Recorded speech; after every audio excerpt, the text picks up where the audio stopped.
427 নম্বর হাদিস। এই হাদিসের মধ্যে নবীজির 3 বিবির কথা। এক হলো আম্মাজান আয়েশা সিদ্দিকা রাদিয়াল্লাহু তাআলা আনহা থেকে হাদিসটা বর্ণনা। নবীজির আর 2 বিবি উম্মে হাবিবা আর উম্মে সালামা, তাদের সম্পর্কে হাদিসটা সুবহানাল্লাহ বর্ণনা করছে এক বিবি, আর সম্পর্ক আরো 2 বিবি। তিনি বলেন আন্না উম্মা হাবিবাতা ওয়া উম্মা সালামাতা যাকারাতা কানিসাতান রাআইনাহা বিল হাবাশা। উম্মে হাবিবা এবং উম্মে সালামা নবীর এই 2 বিবি হাবশায় একটা গির্জা দেখছে। গির্জা ফিহা তাসাবির, এই গির্জার মধ্যে অনেক মূর্তি। গির্জা ইবাদতখানা, এই ইবাদতখানার মধ্যে অনেক মূর্তি। ফাযাকারাতা লিন-নবী সাল্লাল্লাহু আলাইহি ওয়াসাল্লাম, এই ব্যাপারটা তার 2 বিবি নবীজিকে জানাইছে, ইয়া রাসূলুল্লাহ হাবশা একটা গির্জা দেখলাম, গির্জা তাদের ইবাদতখানা, ইবাদতখানার ভিতরে দেখলাম আবার মূর্তি, ব্যাপারটা বুঝলাম না। নবীজি বললেন ইন্না উলাইকা ইযা কানা ফীহিমুর রাজুলুস সালিহ মাতা, এরা হলো ওই সমস্ত মানুষ, তাদের মাঝে কোনো ভালো মানুষ যখন মারা যাইতো, বানাউ আলা কবরিহি মসজিদা, তারা ওই ভালো মানুষের কবরের উপর একটা মসজিদ বানাইতো। তাদের কোনো ভালো মানুষ মারা গেলে ওই ভালো মানুষের কবরের উপর তারা একটা মসজিদ বানাইতো। বানানোর পর ওয়াসাওয়ারু ফীহি তিলকা সুওয়ারা, ওই মসজিদের ভিতর ওই ওলিদের মূর্তি তারা স্থাপন করত। এবার একটু বুঝেন, দেখেন, এ হলো ওলির কবর, এই কবরের উপরে মসজিদ, আবার মসজিদের ভিতরে ওলির ছবি মূর্তি। এ হলো নিচে হলো কবর, উপরে মসজিদ, ওই মসজিদের ভিতরে ওলির মূর্তি। তাহলে নিচে ওলির কবর, উপরে ওলির মূর্তি, এটার মধ্যে তারা ইবাদত করত। নাউজুবিল্লাহ। রাসূলুল্লাহ সাল্লাল্লাহু আলাইহি সাল্লাম বলেন উলাইকা শিরারুল খালকি ইনদাল্লাহি ইয়াউমাল কিয়ামা, কিয়ামতের ময়দানে তারা হবে সবচেয়ে নিকৃষ্ট জাতি। বলেন নাউজুবিল্লাহ। কি শিখলাম? কবর কেন্দ্রিক মসজিদ বানানোর প্রতি কি কোনো উৎসাহিত আছে? হাদিসের মধ্যে উৎসাহ আছে? নবী বললেন এরা হবে সবচেয়ে নিকৃষ্ট। এবার আরেকটা হাদিস শুনেন, মুসনাদে আহমদ, এই হাদিসের বর্ণনাকারী আব্দুল্লাহ ইবনে মাসউদ রাদিয়াল্লাহু তাআলা তিনি বলেন সামিআতু রাসূলুল্লাহি সাল্লাল্লাহু আলাইহি ওয়াসাল্লাম ইয়াকুল ইন্না মিন শাররিন নাস মান তুদরিকুহুমুস সাআ ওয়া হুম আহইয়া ওয়াল্লাযীনা ইয়াত্তাখিযুনাল কুবুরা মাসাজিদা। রাসূলুল্লাহ সাল্লাল্লাহু আলাইহি সাল্লাম বলেন পৃথিবীর সবচেয়ে নিকৃষ্ট জাতি তারা যারা দুনিয়াতে জীবিত থাকতে কিয়ামত আসবে। পৃথিবীর সবচেয়ে নিকৃষ্ট মানুষ তারা যারা দুনিয়াতে জীবিত থাকতে কিয়ামত আসবে। পৃথিবীর সবচেয়ে নিকৃষ্ট মানুষ তারা যারা জীবিত আছে আর কিয়ামত এসে গেল, তারা সবচেয়ে নিকৃষ্ট। আর কারা? ওয়াল্লাযীনা ইয়াত্তাখিযুনাল কুবুরা মাসাজিদা, এবং তারা, বলেন সবাই এবং তারা, আরো জোরে বলেন এবং তারা, যারা কবরকে মসজিদ বানায়, যারা কবরকে সেজদার স্থান বানায়, তারা সবচেয়ে নিকৃষ্ট। তাহলে নবীজি কি বললেন? যারা জীবিত থাকতে কিয়ামত আসবে তারা সবচেয়ে নিকৃষ্ট, আর যারা কবরকে সেজদার স্থান বানায় তারা সবচেয়ে নিকৃষ্ট। এবার আরেকটি হাদিস শুনেন, সহিহ মুসলিমের বর্ণনা, 1075 নম্বর হাদিস। আমাদের মাদ্রাসার পাঠ্যপুস্তক অনুসারে 532 নম্বর হাদিস, আর আপনাদের পকেটের উস্তাদ অনুযায়ী 1075। পকেটে অনেকে উস্তাদ রাখে, মানে মোবাইল, এটাই উস্তাদ। তো এটা অনুযায়ী 1075, যদিও এটা বলা আমার জরুরি না, এটা না বললেও কিচ্ছু হবে না, কারণ আপনারটা ইন্টারন্যাশনাল ভাবে ফলো করা হয় না। আমি যেটা বলি ওটা ফলো করা হয়, 532 এটা ফলো হয়। তা আপনি 1075 যেটা, এটা এমনি বলে দিলাম, কারণ চিপাই গিয়ে আবার মিলায় হুজুরের কথা ঠিক আছে কিনা।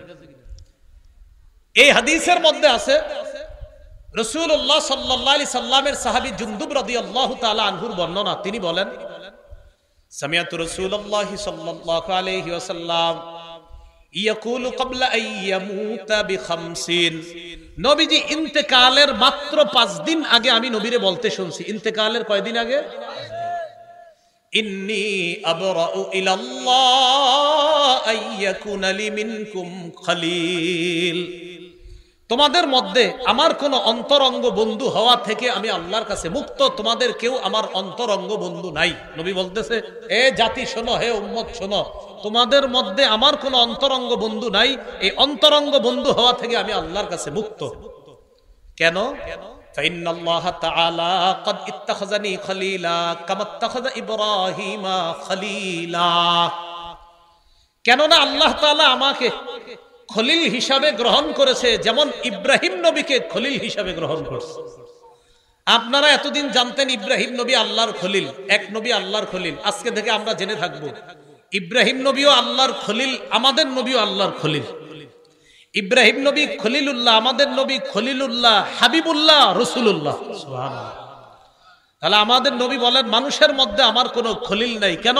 আল্লাহ আমাকে খলিল হিসাবে গ্রহণ করেছেন, কেমনি ভাবে ইব্রাহিম নবীকে খলিল হিসাবে গ্রহণ করেছেন। এরপরে নবী বলেন লাউ কুনতু মুত্তাখিজান মিন উম্মতি খলিলা লাত্তাখাযতু আবা বকরিন খলিলা। আমি যদি আমার উম্মতের কাউকে আমার অন্তরঙ্গ বন্ধু হিসাবে গ্রহণ করতাম, তাহলে আবু বকরকে আমার খলিল অন্তরঙ্গ বন্ধু হিসাবে গ্রহণ করতাম। তাহলে বলেন তো আমাদের নবীর কোনো খলিল আছে? নাই। যদি খলিল বানাইতেন মানুষের, সূরা আলী ইমরানের 32 নম্বর আয়াতে আল্লাহ বলেন কুল আতিউল্লাহ ওয়ার রাসূল ফাইন তাওয়াল্লাউ ফাইন্নাল্লাহা লা ইউহিব্বুল কাফিরিন। নবী আপনি বলেন আতিউল্লাহ, তোমরা আল্লাহর আনুগত্য করো, আর রাসূল, রাসূলের আনুগত্য করো। ফাইন তাওয়াল্লাউ, এই কথা বলার পর তারা যদি আল্লাহ এবং রাসূলের আনুগত্য না করে, তাহলে এদেরকে জানায়া দেন আল্লাহ কাফেরদেরকে ভালোবাসেন না। তাহলে নবীর কথা না মানাটা কুফরি, আর কুফরি করলে কাফের, আর কাফেরকে আল্লাহ ভালোবাসেন না। নবীর কথা মানা মানি আল্লাহর কথা মানা। সুবহানাল্লাহ। নবীর কথা মানা আল্লাহর কথা মানা। দলিল সূরা নিসার 80 নম্বর আয়াতে আল্লাহ বলেন মাইয়ুতির রাসূলা ফাকাদ আতাআল্লাহ, যে রাসূলের আনুগত্য করে সে আল্লাহর আনুগত্য করলো। নবীজি কি দুনিয়াতে আছে এখন? তো নবীর আনুগত্য কিভাবে করবেন? নবীর হাদিস থেকে জানতে হবে, আদেশ নিষেধ জানার পর ওটা মানা। আর আল্লাহ বলেন আমার নবীকে কেউ মানলো তো আল্লাহকে মানলো। আল্লাহর কথা আর নবীর সুন্নত অনুযায়ী কোন মুমিনের মাঝে যখন ফয়সালা করে দেওয়া হয়, তখন মুমিনদের বক্তব্য হবে শুনলাম মানলাম। বলেন তো কোন মুমিনকে যখন বলা হয় ও মুমিন, আল্লাহ বলছে এই কথা তুমি কি মানো, নবী বলছে এই কথা তুমি কি মানো, তখন মুমিন বলবে হ্যাঁ শুনলাম মেনে নিলাম। মুমিন কি বলবে? শুনলাম মেনে নিলাম। এটাও কোরআনে আছে। সূরা নূরের 51-52 নম্বর আয়াতে আল্লাহ তাআলা বলেন ইন্নামা কানা কাউলাল মুমিনিনা ইযা দুউ ইলাল্লাহ ইলাল্লাহি ওয়া রাসূলিহি লিয়াহকুমা বাইনাহুম আন ইয়াকুলু সামি'না ওয়া আতা'না। ঈমানদারদেরকে যখন আল্লাহর দিকে ডাকা হয় আর নবীর দিকে ডাকা হয় তাদের মাঝে ফয়সালা করার জন্য, আল্লাহর দিকে ডাকা হয় দ্বারা উদ্দেশ্য কোরআনের দিকে, নবীর দিকে ডাকা হয় দ্বারা উদ্দেশ্য সুন্নতের দিকে। আল্লাহর কোরআন আর সুন্নত অনুযায়ী তাদের মাঝে ফয়সালা করার জন্য যখন তাদেরকে আহ্বান করা হয়, মুমিন তুমি একটা সমস্যায় পড়ছো, এই সমস্যার সমাধানটা কোরআন সুন্নাহ অনুযায়ী করব, তো আল্লাহ বলেন তখন মুমিনের জবাব হয় সামি'না ওয়া আতা'না, আমরা শুনলাম মেনে নিলাম। তাহলে বলেন তো কোরআন আর সুন্নাহ অনুযায়ী মুমিনের মাঝে যদি ফয়সালা হয়, মুমিনের জবাব কি হবে? শুনলাম মানলাম। আব্দুল্লাহ ইবনে আব্বাস রাদিয়াল্লাহু তাআলা আনহুমা বলেন লাউ দাআলি ইকালু বাঈর, আমার যদি উটের একটা রশিও হারিয়ে যায়, লাওয়াজাতুহু ফি কিতাবিল্লাহ, এই রশিটা খোঁজার সমাধান আমি কোরআনে পেয়ে যাই। সুবহানাল্লাহ। আমার যদি উটের একটা রশিও হারায়, এই রশিটা যে আমি কিভাবে পাবো এটার সমাধান কোরআনে পাই। তাহলে এবার বলেন তো কোরআন মানা আল্লাহর কথা মানা, হাদিস মানাও আল্লাহর কথা মানা।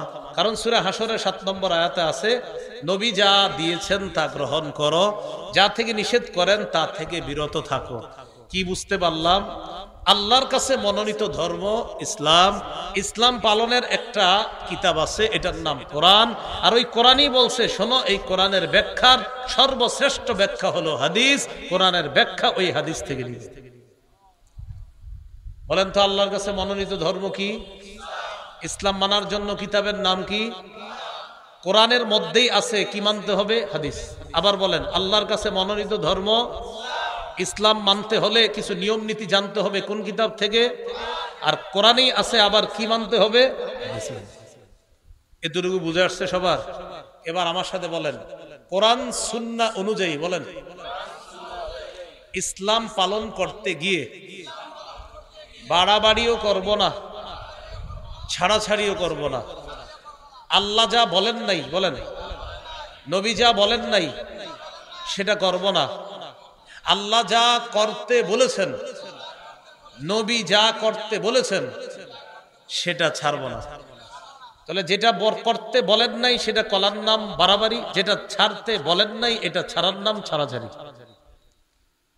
এবার দেখি সুন্দরভাবে বলেন, আল্লাহর কাছে একমাত্র ধর্ম ইসলাম পালনের একটা কিতাব আছে, কোরআনে আছে, আরেকটা মানতে হবে হাদিস। আর কোরআন আর হাদিস অনুযায়ী ইসলাম পালন করতে গিয়ে কি করা যাবে না, আবার কি করা যাবে না? আল্লাহ যা করতে বলেন না এটা করার নাম বাড়াবাড়ি, নবী যা করতে বলেন না এটা করার নাম না, আল্লাহ যা করতে বলেন নাই, নবী যা করতে বলেন নাই এটা করার নাম বাড়াবাড়ি, নবী যা ছাড়তে বলেন নাই, আল্লাহ যা ছাড়তে বলেন নাই এটা করার নাম ছাড়াছাড়ি। তাহলে করবেন দেখতে হবে আল্লাহ বলছে কিনা, ছাড়বেন দেখতে হবে আল্লাহ ছাড়তে বলছে কিনা। যদি আপনি বাড়ায়া করেন, যদি আল্লাহ না বলছে এটা, তো আপনি বাড়াবাড়ি করলেন। যদি ছাড়েন দেখতে হবে নবী আর আল্লাহ বলছে কিনা এটা ছাড়ার জন্য। যদি আপনি ছাড়েন, ভাই আল্লাহ তো ছাড়তে বলেন নাই, কেন ছাড়লেন, এটার নাম ছাড়াছাড়ি। এতটুকু বুঝছেন? এবার মূল আলোচনায় যাই। ইসলাম ধর্মের মধ্যে কিছু বাড়াবাড়ি হয় আমাদের। এই বাড়াবাড়ির একটা বাড়াবাড়ির নাম বেদাত। বলেন কি নাম? বেদাত। এই বেদাত বিভিন্ন ভাবে হয়। এর মধ্যে একটা বেদাত হলো কবরকে কেন্দ্র করে বেদাত। কাকে কেন্দ্র করে? যারা কবর কেন্দ্র করে বেদাত করেন তারাও ওয়াজটা শোনেন মন দিয়ে, যারা করেন না তারাও শোনেন। কবরকে কেন্দ্র করে কিছু বেদাত হয়, বাড়াবাড়ি। রাসূলুল্লাহ সাল্লাল্লাহু আলাইহি সাল্লাম বলেন, ইয়াকুম ওয়াল গুলুওয়া ফিদ্দীন, তোমরা দ্বীনের ব্যাপারে বাড়াবাড়ি করা থেকে বাঁচো। ফাইন্নাহু আহলাকা মান কানা ক্বাবলাকুম আল গুলুউ ফিদ্দীন, তোমাদের পূর্বেকার জাতি ধ্বংস করছে বাড়াবাড়ি করা। বাড়াবাড়ি করা থেকে তোমরা বাঁচো। তোমাদের পূর্ববর্তী জাতি ধ্বংস হয়েছে দ্বীনের ব্যাপারে বাড়াবাড়ি করার কারণে।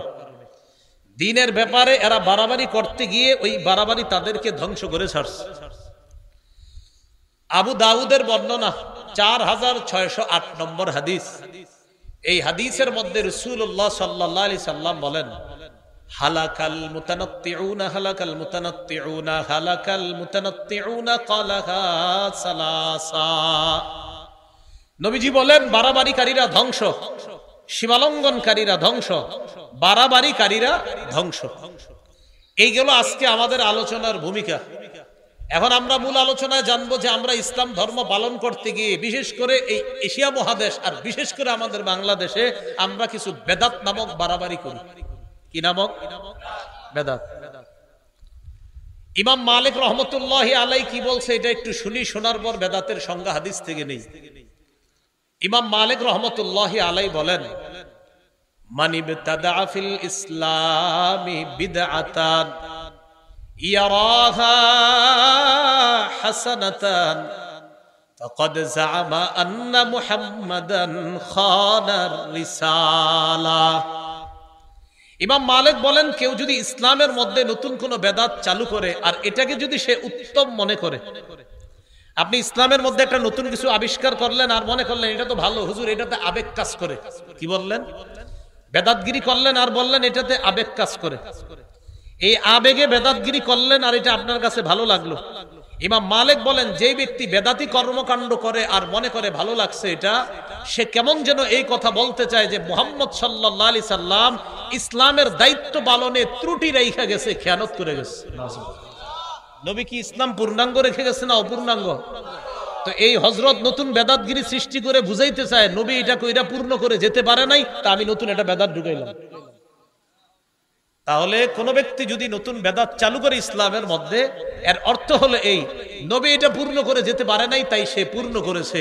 এই জাতীয় কাজ যে করবে এটার নাম হবে বেদাতি কর্মকাণ্ড। ওই বেদাতি কর্মকাণ্ডের বিরোধিতা করা এটা মুসলমানদের জন্য আবশ্যক হয়ে যায়। মুসলমানদের জন্য কি হয়ে যায়? আবশ্যক। বেদাত কাকে বলে? সহিহ বুখারীর 2697 নম্বর হাদিস, 2697। এই হাদিসের বর্ণনাকারী উম্মুল মুমিনিন আয়েশা সিদ্দিকা রাদিয়াল্লাহু তাআলা আনহা তিনি বলেন, قال رسول الله صلى الله عليه وسلم من احدث في امرنا هذا ما ليس فيه فهو رد। কোন ব্যক্তি যদি আমাদের ইসলামী শরীয়তের মধ্যে ইবাদতের নামে সওয়াবের আশায় নতুন কিছু সৃষ্টি করে, এটা প্রত্যাখ্যান করা হবে। এটা আমার সাথে বলেন, কোন ব্যক্তি ইসলামের মধ্যে ইবাদতের নামে সওয়াবের আশায় নতুন কোনো কিছু যদি সৃষ্টি করে, এটা বেদাত। এই বেদাত পরিত্যাজ্য। এটা যতই সুন্দর হোক, বেদাত যতই সুন্দর হোক না কেন, এটা কি হবে? পরিত্যাজ্য হবে। এইগুলো বেদাতের সংজ্ঞা হাদিস থেকে জানলাম। বেদাতের ভয়াবহতা মন দিয়ে শুনেন। বেদাতের এক নাম্বার ভয়াবহতা, এটা আমার সাথে বলেন, বলার পর হাদিসটা শোনাই। বলেন, বেদাতি ব্যক্তি তার বেদাতি কর্মকাণ্ড না ছাড়া পর্যন্ত আল্লাহ তার তওবা কবুল করবেন না। বেদাতগিরি করতেছে আর বলতেছে আল্লাহ আতুবু ইলাই, আল্লাহ আপনি মাফ করেন, মাফ করেন, মাফ করেন, মাফ করেন, মাফ করেন। এইগুলো বলতে বলতে বলতে বলতে শুরু করে দিছে বেদাত। মানে উনি বেদাতের মধ্যে থাইকা বলতেছে আস্তাগফিরুল্লাহ, আস্তাগফিরুল্লাহ, আস্তাগফিরুল্লাহ, আস্তাগফিরুল্লাহ। নবী কয় মাফ হবে না, মাফ হবে না, মাফ হবে না। কেন? তুমি তো বেদাতই ছাড়ো না। সহিহুত তারগীব 54 নম্বর হাদিস। قال رسول الله صلى الله عليه وسلم إن الله حجب التوبة عن كل صاحب بدعة حتى يدع بدعته। রাসূলুল্লাহ সাল্লাল্লাহু আলাইহি সাল্লাম বলেন, আল্লাহ তাআলা প্রত্যেক বেদাতি ব্যক্তিকে ততক্ষণ ক্ষমা করবেন না, ততক্ষণ তার তওবা কবুল করবেন না, যতক্ষণ ওই বেদাতি ব্যক্তি তার বেদাতি কর্মকাণ্ড না ছাড়বে। আল্লাহ আমাদের সকলকে বেদাতি কর্মকাণ্ড থেকে হেফাজত করেন। এই গেল বেদাতের এক নাম্বার ভয়াবহতা।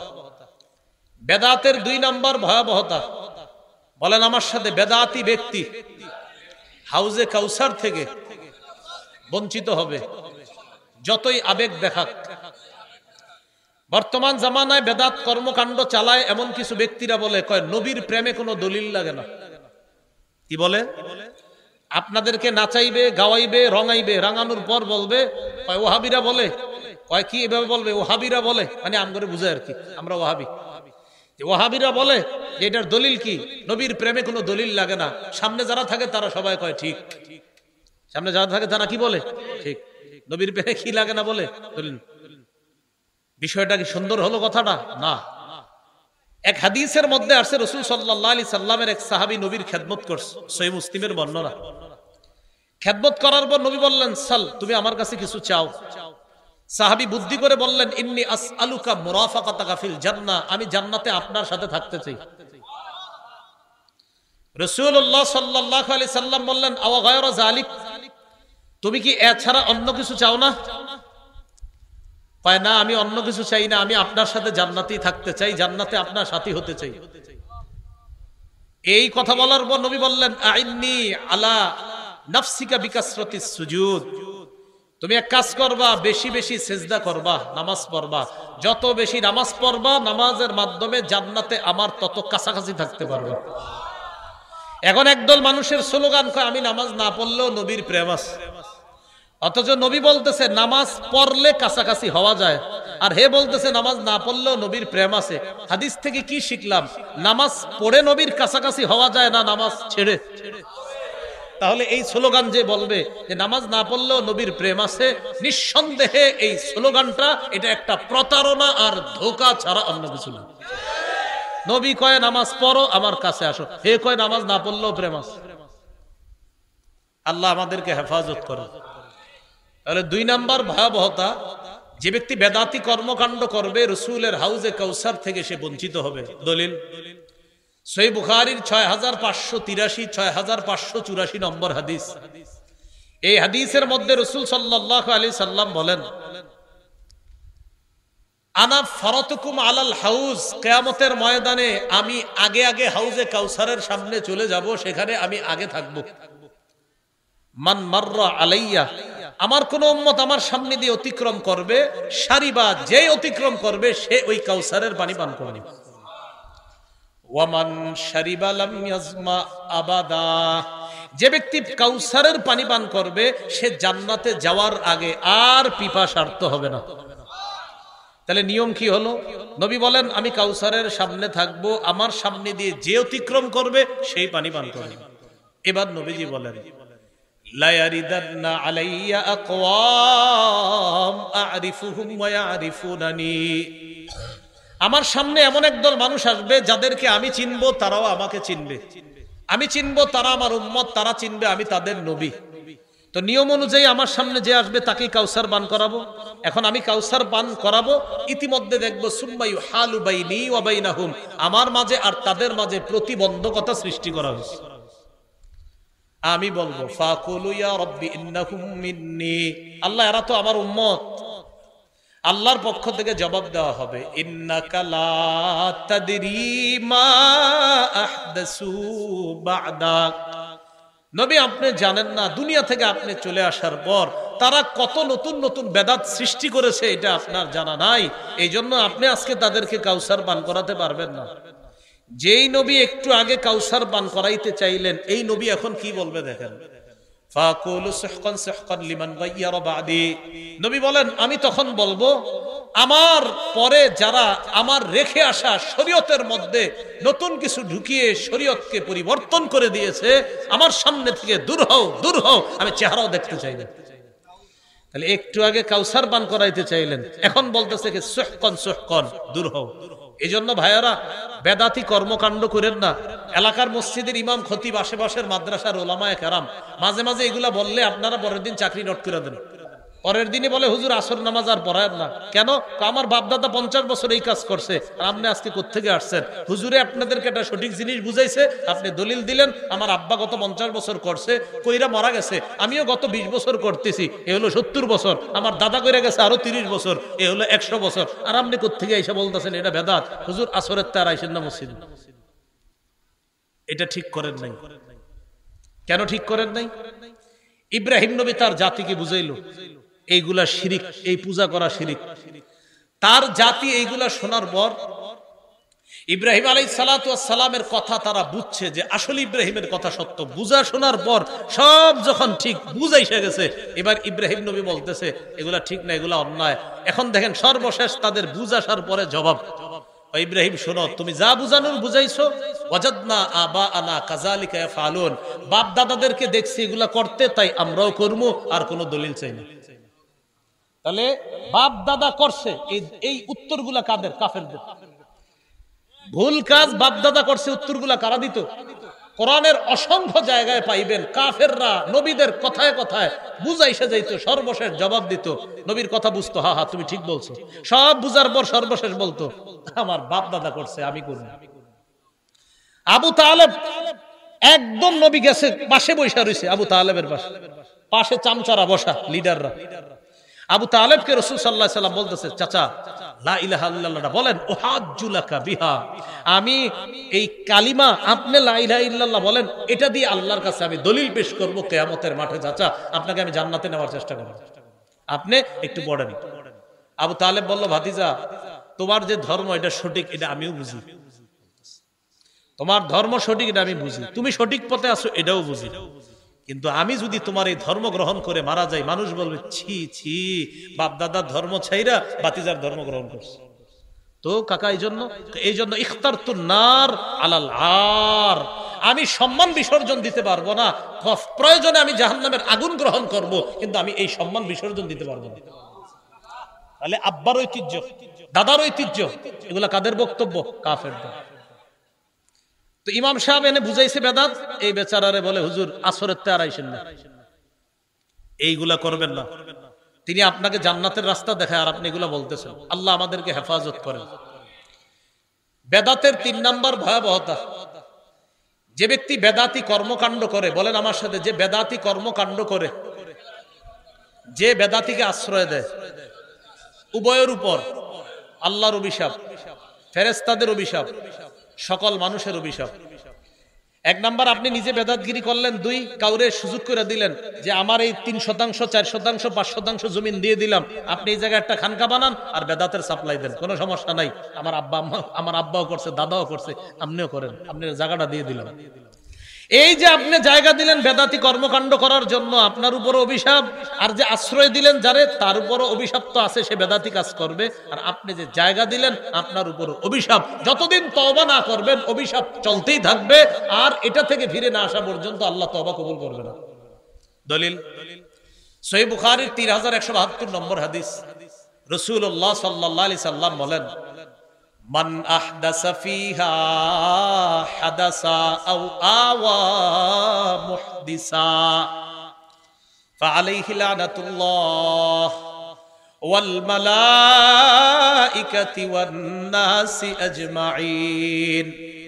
যে ব্যক্তি বেদাতি কর্মকাণ্ড করে, যে কোনো বেদাতিকে আশ্রয় দেয়, তার উপর আল্লাহর অভিশাপ, ফেরেশতাদের অভিশাপ, দুনিয়ার সকল মানুষের অভিশাপ। নাউযুবিল্লাহ।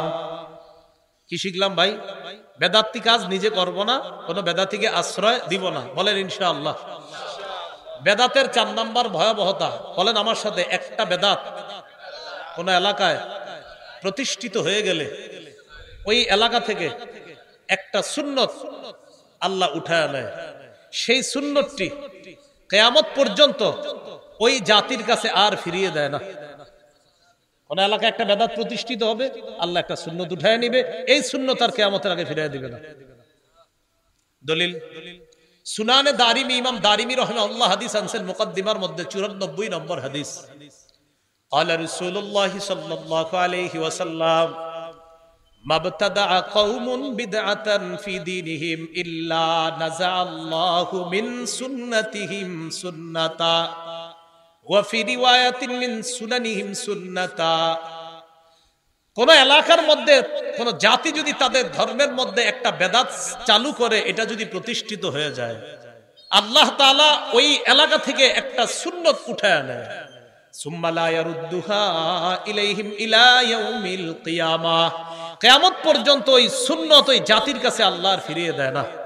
এই জন্য এলাকার উলামায়ে হযরত আছেন, এলাকাবাসীর কাছে আমার উদাত্ত আহ্বান, এলাকার মধ্যে যদি কোনো বেদাত দেখেন চালু হয়, কেউ যদি কোনো বেদাত প্রতিষ্ঠিত করে, আলেমদের সাথে মিলেমিশে সম্মিলিতভাবে ওই বেদাতের প্রতিবাদ করবেন, ওই বেদাতকে এলাকা থেকে দূর করবেন। না হয় কপাল খারাপ, কিন্তু আপনাদের সুন্নত কিন্তু আল্লাহ উঠায় নিবেন। ইবনে মাজার বর্ণনা 2865 নম্বর হাদিস, 2865 নম্বর হাদিস। এই হাদিসের মধ্যে আছে قال رسول الله صلى الله عليه وسلم, নবীজি বলেন, ইন্নাহু সায়ালি আমরাকুম মিন বা'দি রিজাল ইউতফিউনা সুন্নাহ ওয়া ইউহদিসুনা বিদআ ওয়া ইউআখিরুনা আস-সালাতা আন মাওয়াকিতিহা।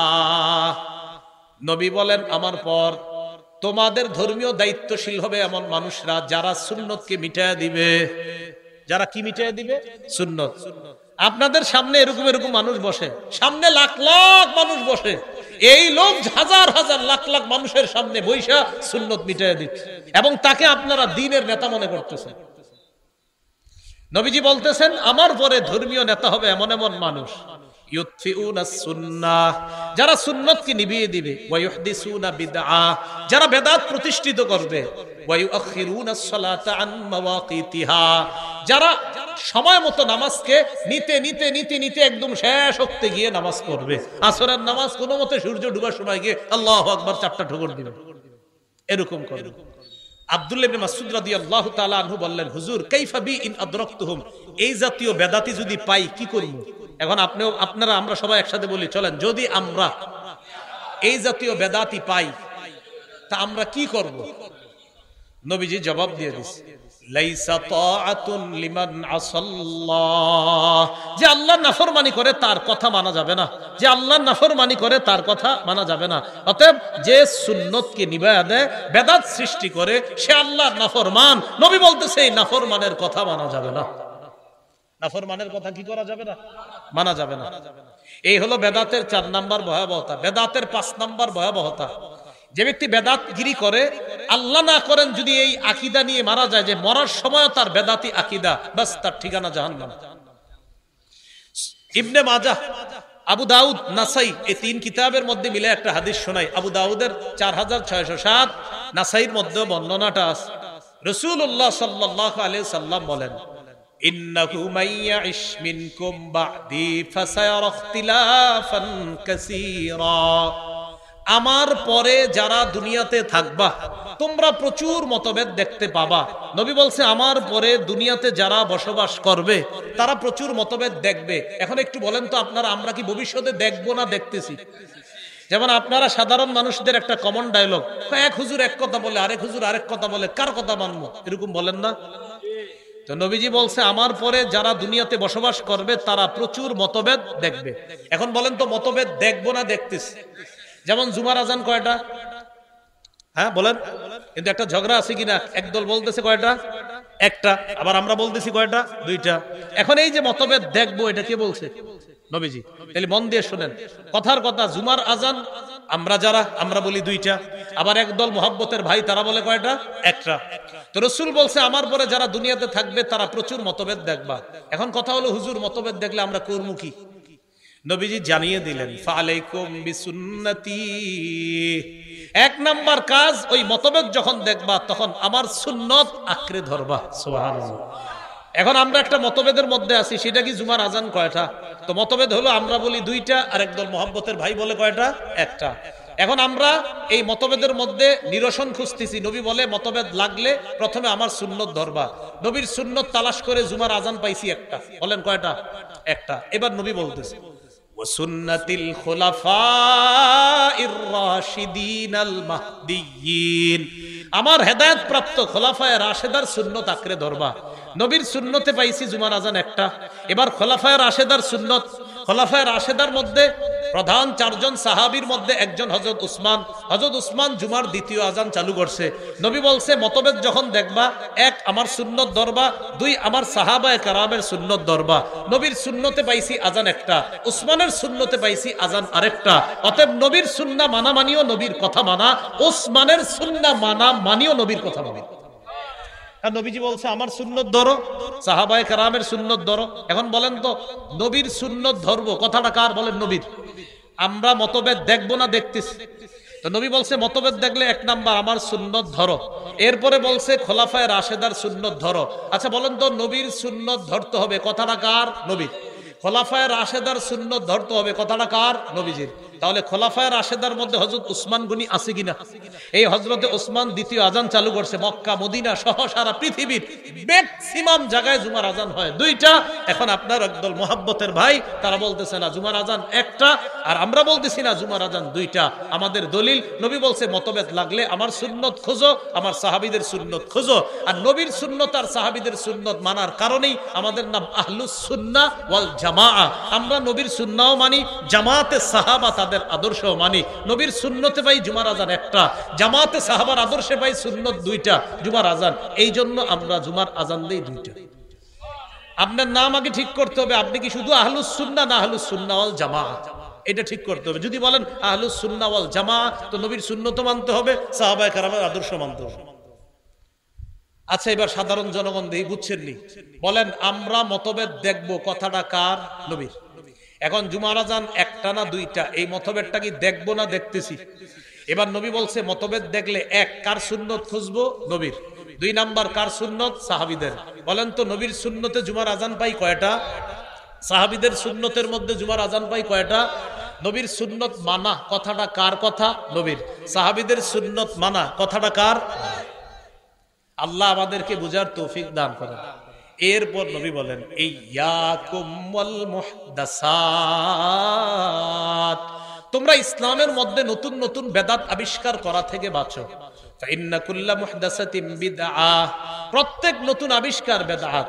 নাসাইতে আছে ওয়া কুল্লা বিদআতিন দালালাহ, প্রত্যেক বেদাত হলো পথভ্রষ্টতা। ওয়া কুল্লা দালালাতিন ফিন্নার, প্রত্যেক পথভ্রষ্টতার ঠিকানা জাহান্নাম। আল্লাহ আমাদের সকলকে বেদাতি কর্মকাণ্ড থেকে হেফাজত করে। এইগুলো আমাদের আজকের আলোচনার প্রথম অংশ। এবার দ্বিতীয় অংশটা আমরা চলে যাই। দ্বিতীয় অংশ হলো, বলেন আমার সাথে, কবর কেন্দ্রিক বাড়াবাড়ি শিরিক পর্যন্ত পৌঁছে দেয়। আপনাদের নারায়ণগঞ্জ আছে কিনা আমি জানি না, আমাদের বাংলাদেশে কবর কেন্দ্রিক বাড়াবাড়ি আছে, বেশি আছে এটা আমিও জানি। কবর কেন্দ্রিক বাড়াবাড়ি, আগে বয়ানটা শোনেন। সহিহ বুখারীর বর্ণনা 427 নম্বর হাদিস। এই হাদিসের মধ্যে নবীজির 3 বিবির কথা। এক হলো আম্মাজান আয়েশা সিদ্দিকা রাদিয়াল্লাহু তাআলা আনহা থেকে হাদিসটা বর্ণনা। নবীজির আর 2 বিবি উম্মে হাবিবা আর উম্মে সালামা, তাদের সম্পর্কে হাদিসটা সুবহানাল্লাহ বর্ণনা করছে এক বিবি, আর সম্পর্ক আরো 2 বিবি। তিনি বলেন, আন্না উম্মা হাবিবাতা ওয়া উম্মা সালামাতা যাকারাতা কানিসাতান রাআইনাহা বিল হাবাশা। উম্মে হাবিবা এবং উম্মে সালামা, নবীর এই 2 বিবি হাবশায় একটা গির্জা দেখছে, গির্জা ফিহা তাসাবির। এই গির্জার মধ্যে অনেক মূর্তি, গির্জা ইবাদতখানা, এই ইবাদতখানার মধ্যে অনেক মূর্তি। ফাযাকারাতা লিন-নবী সাল্লাল্লাহু আলাইহি ওয়াসাল্লাম, এই ব্যাপারটা তার 2 বিবি নবীজিকে জানাইছে, ইয়া রাসূলুল্লাহ, হাবশা একটা গির্জা দেখলাম, গির্জা তাদের ইবাদতখানা, ইবাদতখানার ভিতরে দেখলাম আবার মূর্তি, ব্যাপারটা বুঝলাম না। নবীজি বললেন, ইন্না উলাইকা ইযা কানা ফীহিমুর রাজুলুস সালিহ মাতা। এরা হলো ওই সমস্ত মানুষ, তাদের মাঝে কোনো ভালো মানুষ যখন মারা যাইতো, বানাউ আলা কবরিহি মসজিদা, তারা ওই ভালো মানুষের কবরের উপর একটা মসজিদ বানাইতো। তাদের কোনো ভালো মানুষ মারা গেলে ওই ভালো মানুষের কবরের উপর তারা একটা মসজিদ বানাইতো। বানানোর পর ওয়াসাব্বারু ফীহি তিলকা সুওয়ারা, ওই মসজিদের ভিতর ওই অলিদের মূর্তি তারা স্থাপন করত। এবার একটু বুঝেন, দেখেন, এ হলো অলির কবর, এই কবরের উপরে মসজিদ, আবার মসজিদের ভিতরে অলির ছবি মূর্তি। এ হলো নিচে হলো কবর, উপরে মসজিদ, ওই মসজিদের ভিতরে অলির মূর্তি। তাহলে নিচে অলির কবর, উপরে অলির মূর্তি, এটার মধ্যে তারা ইবাদত করত। নাউজুবিল্লাহ। রাসূলুল্লাহ সাল্লাল্লাহু আলাইহি সাল্লাম বলেন, উলাইকা শিরারুল খালকি ইনদাল্লাহি ইয়াউমাল কিয়ামা, কিয়ামতের ময়দানে তারা হবে সবচেয়ে নিকৃষ্ট জাতি। বলেন নাউজুবিল্লাহ। কি শিখলাম? কবর কেন্দ্রিক মসজিদ বানানোর প্রতি কি কোনো উৎসাহিত আছে? হাদিসের মধ্যে উৎসাহ আছে। নবী বললেন এরা হবে সবচেয়ে নিকৃষ্ট। এবার আরেকটা হাদিস শুনেন, মুসনাদে আহমদ, এই হাদিসের বর্ণনাকারী আব্দুল্লাহ ইবনে মাসউদ রাদিয়াল্লাহু তাআলা তিনি বলেন, সামিআতু রাসূলুল্লাহি সাল্লাল্লাহু আলাইহি ওয়াসাল্লাম ইয়াকুল, ইন্না মিন শাররিন নাস মান তুদরিকুহুমুস সাআ ওয়া হুম আহইয়া ওয়াল্লাযীনা ইয়াত্তাখিযুনাল কুবুরা মাসাজিদা। রাসূলুল্লাহ সাল্লাল্লাহু আলাইহি সাল্লাম বলেন, পৃথিবীর সবচেয়ে নিকৃষ্ট জাতি তারা যারা দুনিয়াতে জীবিত থাকতে কিয়ামত আসবে। পৃথিবীর সবচেয়ে নিকৃষ্ট মানুষ তারা যারা দুনিয়াতে জীবিত থাকতে কিয়ামত আসবে। পৃথিবীর সবচেয়ে নিকৃষ্ট মানুষ তারা যারা জীবিত আছে আর কিয়ামত এসে গেল, তারা সবচেয়ে নিকৃষ্ট। আর কারা?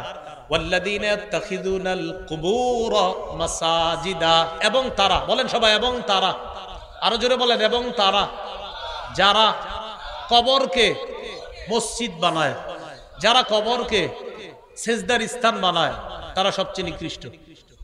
তাহলে নবীজি কি বললেন?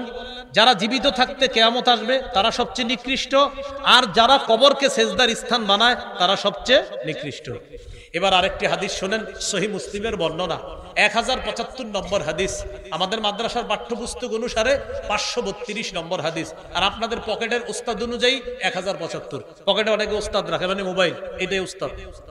তো এটা অনুযায়ী 1075, যদিও এটা বলা আমার জরুরি না, এটা না বললেও কিচ্ছু হবে না, কারণ আপনারটা ইন্টারন্যাশনাল ভাবে ফলো করা হয় না। আমি যেটা বলি ওটা ফলো করা হয়, 532 এটা ফলো হয়। তা আপনি 1075 যেটা, এটা এমনি বলে দিলাম, কারণ চিপায় গিয়ে আবার মিলায় হুজুরের কথা ঠিক আছে কিনা। এই হাদিসের মধ্যে আছে রাসূলুল্লাহ সাল্লাল্লাহু আলাইহি সাল্লামের সাহাবী জুনদুব রাদিয়াল্লাহু তাআলা আনহুর বর্ণনা। তিনি বলেন, সামিআতু রাসূলুল্লাহ সাল্লাল্লাহু আলাইহি ওয়াসাল্লাম ইয়াকুলু ক্বাবলা আন ইয়ামুতা বিখামসিন, নবীজি ইন্তেকালের মাত্র 5 দিন আগে আমি নবীরে বলতে শুনছি। ইন্তেকালের কয়দিন আগে?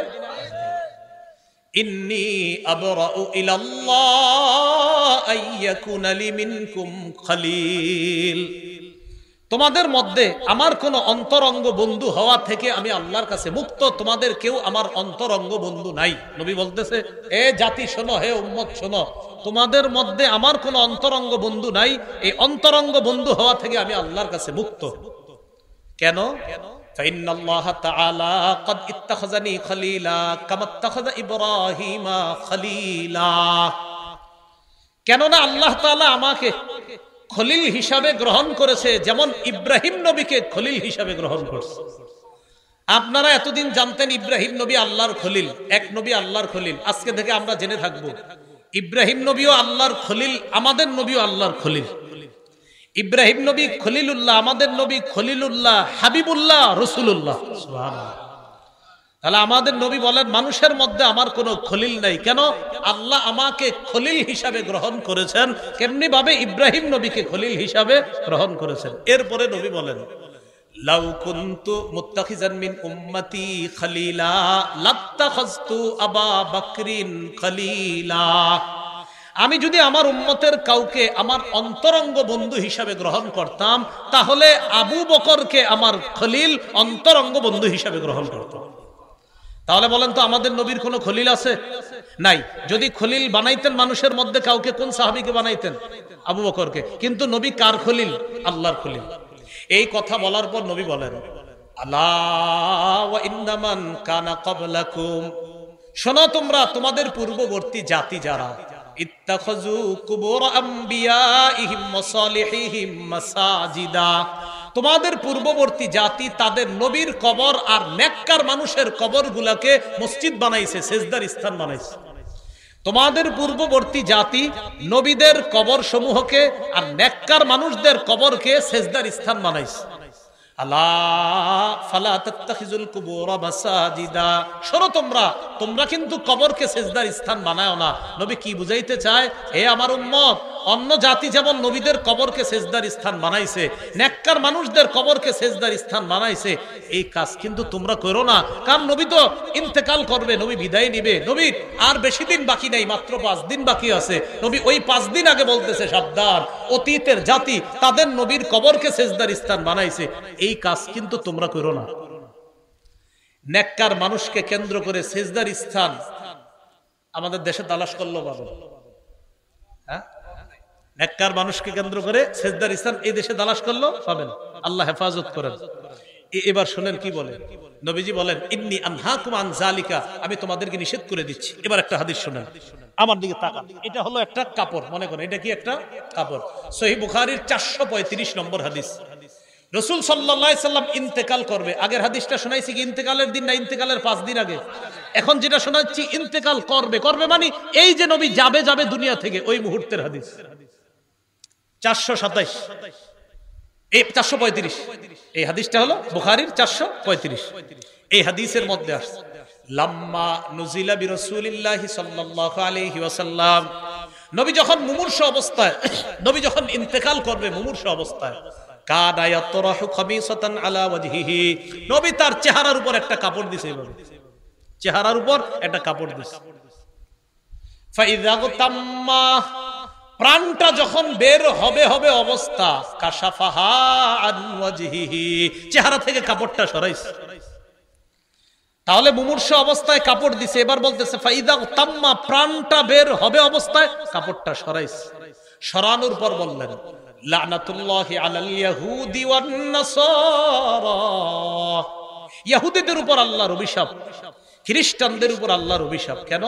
ইত্তাখাযু কুবুর আমবিয়াইহিম মাসাজিদা, তারা তাদের নবীদের কবরকে সেজদার স্থান বানাইছে। নবী বুঝাইতে চায়, এই আমি কিন্তু চলে যাচ্ছি, সাবধান, আমার কবরকে কেন্দ্র কইরা এই জাতি উল্টাপাল্টা কাজ করবে না। তাহলে কি শিখলাম? ইন্তেকাল করবে অবস্থায় বলতেছে ইহুদিদের উপর অভিশাপ, খ্রিস্টানদের উপর অভিশাপ, তারা তাদের নবীর কবরকে সেজদার স্থান বানিয়েছে। উম্মত এগুলা করবা না। ইউহাদ্দিরু মা সানাউ, তারা যা করছে এই ব্যাপারে তার উম্মতকে নবী সতর্ক করে দিচ্ছে। আল্লাহ আমাদেরকে হেফাজত করেন। এবার আমার সাথে বলেন কবরকে কেন্দ্র করে উৎসবের স্থান বানানো যাবে না, মেলা বসানো যাবে না। জি রবিউল আউয়ালে বসে আশেপাশে, আমি কি কইছি? আপনারা না বলতেছেন যদি বৈশা থাকে তো এটা নিষেধ। কবরকে কেন্দ্র করে মেলা বসানো নিষেধ। দলিল আবু দাউদের বর্ণনা 2042 নম্বর হাদিস। এই হাদিসের মধ্যে আছে ক্বালা রাসূলুল্লাহ সাল্লাল্লাহু আলাইহি ওয়াসাল্লাম লা তাত্তাখিযু বুয়ুতাকুম কুবুরা, তোমরা তোমাদের ঘরগুলাকে কবর বানাও না। ঘর কবর বানায় কিভাবে? নফল নামাজ না পড়লে, জিকির না করলে, কোরআন তেলাওয়াত না করলে ওই ঘর কবরের মতো হয়ে যায়। নামাজ পড়েন ঘরেও, জিকির করেন, নফল নামাজ পড়েন, তেলাওয়াত করেন, না হয় ঘর কবর হয়ে যায়। এরপরে কি বলে দেখেন, ওয়ালা তাজআলু কবরি ঈদা, আমার কবরকে কেন্দ্র করে উৎসবের স্থান বানাও না, আমার কবরকে কেন্দ্র করে মেলা বসা বানা। নবী বলতেছে তাহলে পৃথিবীর শ্রেষ্ঠ যিনি, আল্লাহর পরে একমাত্র শ্রেষ্ঠ যিনি, তিনি বলছে সাবধান, আমি যেখানে ইন্তেকালের পরে থাকব সেই জায়গা কেন্দ্র করে কোনো মেলা বসাবা না, উৎসবের জায়গা বানাবা না। এরপরে নবী বলেন সল্লু আলাইয়া, আমার উপর দুরূদ পড়বা, বেশি বেশি দুরূদ। ফাইন্না সালাতাকুম তাবলুগুনি হাইসু কুনতুম, তোমরা যেখান থেকেই দুরূদ পাঠাও সেখান থেকে দুরূদ সাথে সাথে আমার কাছে পৌঁছে যায়। তাহলে কবরকে কেন্দ্র করে মেলা বসানো নিষেধ। বলেন মেলা বসানো কি নিষেধ? এবার আসেন বলেন কবরের উপর বসা নিষেধ, কবর সামনে রাইখা নামাজ পড়া নিষেধ। অনেকে আবেগে কি করে, মসজিদের মাঝখানে কবরটা রাইখা চারপাশে মসজিদ, ওই আবেগ। আলেম ওলামাদেরকে না জিজ্ঞাসা করে মসজিদ বানালা কি ভাই আপনারা কবর মাঝখানে রাখছেন? আবেগ। এই যে আবেগে মসজিদটা মাঝখানে রাখেন কেন বুঝান, এলাকাবাসী বুঝান, এই জাতীয় কোনো মসজিদ থাকলে গিয়ে বুঝান, ভাই কবরটা কিনারায় নেন, সাইডে নেন। প্রথমে বাহিরে নিতে বললেন না, না আপনারা মারতেও পারে, বলবেন আগে সাইডে নেন। কারণ এ তো এমন এক আকীদায় ঢুকে গেছে যে আকীদা থেকে তাকে বের করতে আপনার অনেক কষ্ট হবে। আবু দাউদের বর্ণনা 3229 নম্বর হাদিস, 3229 3229। এই হাদিসের মধ্যে আসছে রাসূলুল্লাহ সাল্লাল্লাহু আলাইহি সাল্লাম বলেন লা তাজলিসু আলাল কুবুর, কবরের উপর বসো না। এটা একটা, অনেক সময় দেখবেন কবরের পাশে দেয়াল থাকে, এই দেয়ালের উপরে না বসা। এই দেয়াল আছে কবর পাশে, কবর এই যে দেয়াল, এখন আপনি বসলেন এই যে বসে এই পাশেই কবর, এটা না করা। এরপরে নবী বলতেছেন ওয়ালা তুসাল্লু ইলাইহা, কবর সামনে রেখে নামাজ পড়ো না। যদিও মানুষ কবরকে সেজদা করে না, কিন্তু কে না জানে কোন একজন ব্যক্তির ভিতরে যদি আবেগ আইসা যায়, আহারে আল্লাহর ওলি শুয়ে রইছে এখানে সেজদা দিতেছে, এই জন্য কবর সামনে রেখা নামাজ পড়াতে নবীজি নিষেধ করলেন। আল্লাহ আমাদেরকে বুঝার তৌফিক দান করেন। এই হলো কবর কেন্দ্রিক বেদাত বাড়াবাড়ি। আল্লাহ আমাদের সকলকে হেফাজত করেন। এই এলাকায় থাকলে এই এলাকা থেকেও যেন ওই জাতীয় আকীদা সম্পন্ন মানুষগুলাকে সহি আকীদা, বিশুদ্ধ আকীদায় তারা এসে হেদায়েত ওয়ালা আকীদায় যেন তারা ফিরে আসতে পারে, আল্লাহ তৌফিক দান করেন। বেদাত থেকে বাঁচার উপায়, বেদাত থেকে বাঁচার এক নাম্বার উপায় বাস মুহাম্মদ সাল্লাল্লাহু আলাইহি সাল্লামের পূর্ণ আনুগত্য করা। বলেন কার আনুগত্য করা? মুহাম্মদ সাল্লাল্লাহু আলাইহি সাল্লামের পূর্ণ আনুগত্য করা। সহিহ বুখারী 7280 নম্বর হাদিস। এই হাদিসে আছে রাসূল সাল্লাল্লাহু আলাইহি সাল্লাম বলেন কুল্লু উম্মতি ইয়াদখুলুনাল জান্নাহ ইল্লা মান আবা, আমার উম্মতের সবাই জান্নাতে যাবে তারা ছাড়া যারা অস্বীকার করে। সাহাবীরা বললেন অস্বীকার কারা করে? নবী বললেন মান আতাআনি দাখালাল জান্নাহ, যে আমার আনুগত্য করে সে জান্নাতে যাবে। ওয়ামান আসানি ফাকাদ আবা, যে আমার নাফরমানি করে সেই অস্বীকার করলো। তো অস্বীকার যে করবে সে সুন্নাহের বাহিরে চলে গেল। আল্লাহ আমাদের সকলকে নবীর সুন্নাহ মেনে নবীর আনুগত্য করার তৌফিক দান করেন। 2 নাম্বার উপায়, বলেন আমার সাথে, সুন্নত বেশি বেশি জিন্দা করা, সুন্নতের ব্যাপক প্রচার প্রসার করা।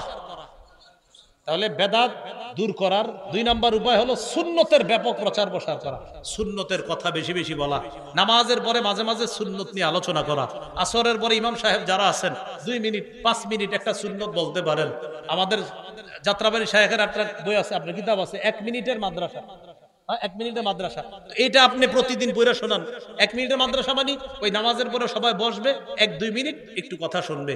এই এলাকাবাসী যারা আছেন, আহার এই মানুষগুলা কোথায় যাবে? তো আশেপাশের ইমাম সাহেব যারা আছে তাদের প্রতি আবদার থাকবে, আপনারা প্রতিদিন আসরের পরে আপনি যেভাবে সুন্দর হয় আর কি, মানে আমার একটা আবদার রইল আর কি, আসরের পরে 2 মিনিট 3 মিনিট একটু একটা কিতাব পড়ে শোনায় দেন যে প্রিয় মুসল্লি ভাইয়েরা এখন একটা সুন্নত আপনাদেরকে শোনায় দেওয়া হবে। তো এই সুন্নতটা আপনি তাকে বলেন, 1 দিন বলেন, 2 দিন বলেন, 3 দিন বলেন, আরে কে জানে আপনি 10 দিন 5 দিন 15 দিন 20 দিন বলার পর হতে পারে তিনি ওই কাজ শুরু করে দিয়েছে, আমল শুরু করে দিয়েছে। এই জন্য প্রতিদিন কিছু কিছু সুন্নত আমরা শিখবো। ইমাম সাহেবদেরকে আপনারা বলবেন যে হুজুর কিতাবাদি কি কি কিনে দেওয়া লাগবে বলেন, আমরা বলি কিনে দেই, আপনি আমাদেরকে বইরা বইরা শোনান। এলাকাবাসী রাজি আছেন ইনশাআল্লাহ? তাহলে এই সুন্নত যেন মসজিদে মসজিদে এটা যেন জিন্দা হয়ে যায়, সবাই যেন ব্যাপক প্রচার প্রসার করতে পারে, আল্লাহ তৌফিক দান করেন। তিরমিজির বর্ণনা 2677 নম্বর হাদিস, 2677। এই হাদিসে আসছে রাসূল সাল্লাল্লাহু আলাইহি সাল্লাম বলেন, মান আহিয়া সুন্নাতাম মিন সুন্নতি, আমার একটা সুন্নত যদি কেউ জিন্দা করে, ফালাহু আজরু মান আমিলাহা। কোন ইমাম সাহেব যদি একটা সুন্নত প্রচার করে, এই এলাকার 100 মুসল্লি যদি ওই সুন্নতটা পালন করে, ওই ইমাম সাহেবের আমলনামায় 100 জনের সওয়াব আল্লাহ দিবেন। তাদের সওয়াব কাটা হবে না, মিন গায়রি আইয়ুনতাকাসা মিন উজুরিহিম শাই, তাদের সওয়াব থেকে একটু কাটা হবে না, তাদের সমপরিমাণ সওয়াব সুন্নত জিন্দাকারীর আমলনামায় আল্লাহ দিবে। ঘরের মা বোন যারা আছে তাদেরকে এই সুন্নতের কিতাবগুলা আপনারা কিনে দেন, তারাও যেন সুন্নত শিখতে পারে। সাধারণত কবর কেন্দ্রিক বাড়াবাড়ির প্রতি আমাদের মা বোনদের অনেক আগ্রহ আছে। মা বোনরা একটু নরম হয়তো, এদেরকে যেমনি বুঝে মনে করে আহারে না জানি কি আছে সেখানে। এইগুলা করতে গিয়ে আপনার এই কবর কেন্দ্রিক বাড়াবাড়ির মধ্যে মা বোনরাও লিপ্ত হয়ে যায়। খুব মন দিয়ে শোনেন, আল্লাহর কাছে মনোনীত ধর্ম ইসলাম পালনের একটা কিতাব আছে, কোরআনেই আছে কি মানতে হবে। কোরআন এবং হাদিস অনুযায়ী ইসলাম মানবো, কি করা যাবে না, বাড়াবাড়ি, আর কি করা যাবে না, ছাড়াছাড়ি। এই বাড়াবাড়ির একটা অন্যতম বাড়াবাড়ি আমাদের দেশ সহ অনেক জায়গায় চলে, এটার নাম কি, বেদাত। বলেন তো ইসলামের মধ্যে ইবাদতের নামে নতুন কিছু আবিষ্কার, এটার নাম কি, বেদাত। আল্লাহ আমাদের সকলকে বেদাতি কর্মকাণ্ড থেকে আমরা যেন বেঁচে থাকতে পারি, আল্লাহ তৌফিক দান করেন। সামনের মাসটা কি মাস, আরবি মুহররম। এই মুহররম মাসটা কেন্দ্র করেও অনেকের আবেগ এখন উতলে উঠবে। আজকে এখন মানে আবেগ, খুব আবেগী, এবং আপনাদের বুঝাবে হুজুর এই আবেগী হইতে হইলেও ভাগ্য লাগে, বুঝেন। এই আবেগ বাড়তেই থাকবে, দেখবেন বাড়তে বাড়তে এই আবেগ যে কোথায় গিয়ে পৌঁছবে। শুধু কি আবেগ, যখন দেখবে যারে নিয়ে আবেগটা, তার কবর তো বাংলাদেশে নাই, এর একটা কবর বানায় ফেলবে দেশে, বানায় এটা নিয়ে আপনার এটা কলা দিবে, আম দিবে, জাম দিবে, কাঁঠাল দিবে, টাকা দিবে। কারে দেয়? কি এক আজীব মস্তিষ্ক নিয়ে বসবাস করে। কবরের সামনে একটা বাচ্চা বৈশা বৈশা কয় স্যার 10টা টাকা দান করেন, দান করে না, ওই কবরে মরা মানুষটার দিকে 10,000 দিয়ে। জিন্দা মানুষ কত চাইছে, 10। আরে জিন্দা মানুষ কত টাকা চাইছে, 10, দেয় নাই 10। মরা মানুষের দিছে কত, 10,000। এই বলেন না, মরা মানুষের দিছে কত, স্যার 10টা টাকা দেন, পেটে খিদা, দেয় না, মরা মানুষের দিয়েছে 10,000। এই সমস্ত অসুস্থ মস্তিষ্ক কবে আমাদের বুঝে আসবে বলেন? আল্লাহ আমাদের সকলকে বুঝার তৌফিক দান করেন, আমরা যেন এই কথাগুলো মেনে চলতে পারি, সবাইকে আল্লাহ তৌফিক দান করেন। আমার এই আলোচনাটা মিম্বরের আমানত যাদের কাছে আছে, আপনাদের সম্ভবত 2য় খণ্ডে এই পুরো আলোচনাটা পাবেন। 2য় খণ্ডে এই পুরো আলোচনা, আরো বেশি আছে আলোচনা, ওখানে পেয়ে যাবেন।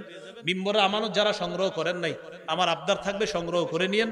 এই সংকলনটা আপাতত 6 খণ্ডে আছে, অনলাইন থেকে সংগ্রহ করা যায়, আপনারা সংগ্রহ করে নেবেন। প্রথম খণ্ডে সন্তানের 64টা অধিকার, 2য় খণ্ডে এই যে শিরিক বেদাত কুফর তাওহীদ, 3য় খণ্ডে হালাল হারাম, 4র্থ খণ্ডে স্বামীর 24টা অধিকার, স্ত্রীর 19টা অধিকার, 5ম খণ্ডে ইসলামের প্রথম ভিত্তি, 6ষ্ঠ খণ্ডে ইসলামের 2য় ভিত্তি নিয়ে আলোচনা। আপাতত মার্কেটে 6 খণ্ডে আছে। ওরা এখানে প্রকাশনী থেকে নিয়ে এসেছে, ওরাও নিয়ে এসেছে এখানে, আমারে বলছে বলার জন্য। এখানে মনে হয় 4 খণ্ড আছে ওদের কাছে, যাদের লাগবে নিয়ে যেতে পারেন। যারা নিবেন তাদের প্রতি আমার একটা আবদার থাকবে, প্রতিদিন একটু হইলেও মুখস্থ করেন। বিশেষ করে সন্তানের 64টা অধিকার, জামাই বউ 2জন মুখস্থ করে ফেলবেন, 5টা মুখস্থ করে শোনাইবেন একজন আরেকজন, এটা কাজে লাগবে কিন্তু ইনশাআল্লাহ। আল্লাহ আমাদের সকলকে আজকের যে বেদাত নিয়ে আলোচনাটা হয়েছে, এটা যেন বুঝে শুনে আমরা বেদাত পরিত্যাগ করতে পারি, আল্লাহ তৌফিক দান করেন। আখির দাওয়ানা আলহামদুলিল্লাহ।